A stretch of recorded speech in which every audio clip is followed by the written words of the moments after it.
In solo leveling, people always talk about power. Who hits the hardest? Who has the most mana? Who would win in a fight? But there's one stat that matters just as much: speed. Because in solo leveling, if your opponent moves faster than you can think, the battle is already over. Today, we're breaking down the 7 levels of speed in solo leveling, starting from ordinary hunters all the way to the fastest being the series has ever seen. And trust me, some of these characters were moving so fast, entire battles ended before others could even react. Let's begin.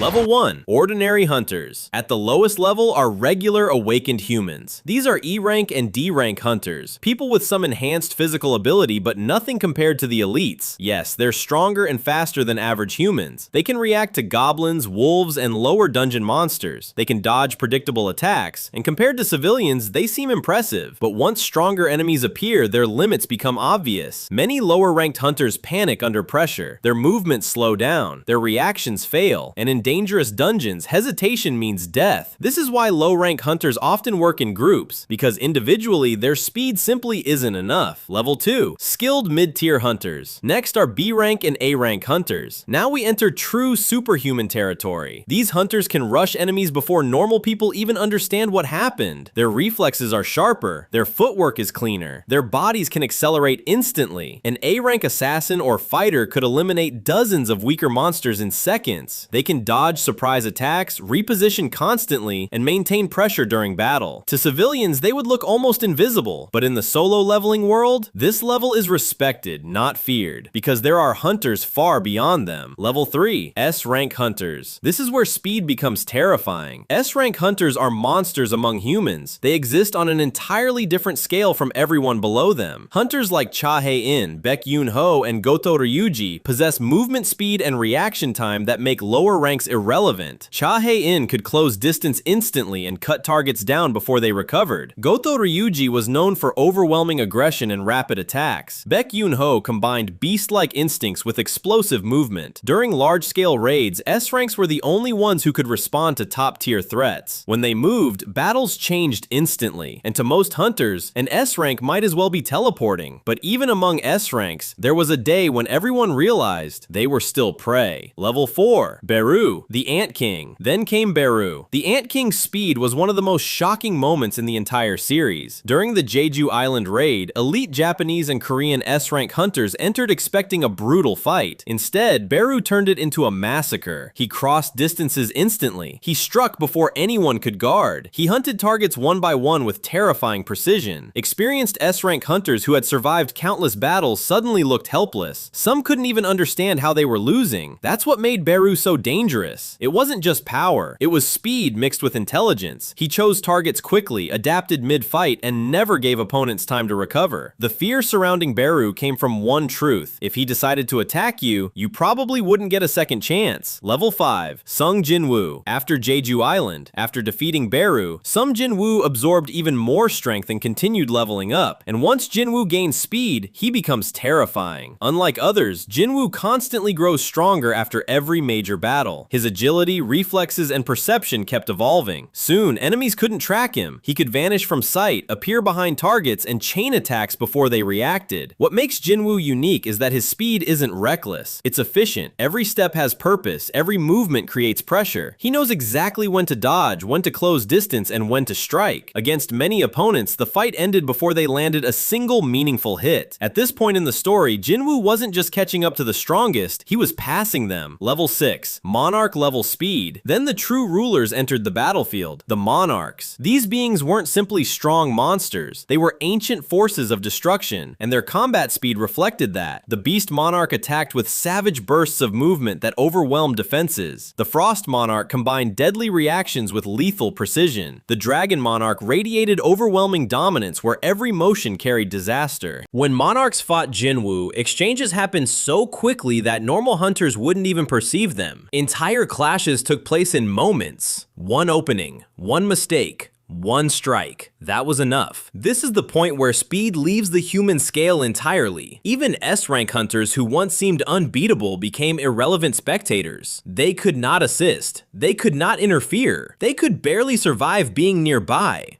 Level 7, Shadow Monarch Jinwoo. At the top stands Sung Jinwoo at full power. After inheriting Ashbourne's true strength and fully awakening as the Shadow Monarch, Jinwoo reached the highest level in the series. By now, speed was no longer just movement, it was control, battlefield control, instant pressure, perfect reactions. Jinwoo could appear where needed, intercept deadly attacks, overwhelm monarchs, and dominate fights against beings who once threatened the world. His senses evolved with his speed, his decision-making matched his reactions, and with Shadow Exchange, distance itself became less meaningful. That means even if an enemy escaped, they were never truly safe. By the end of solo leveling, Jinwoo had surpassed hunters, surpassed monsters, and surpassed kings. No one could keep up. Not physically, not mentally, not in battle. He became the final speed tier.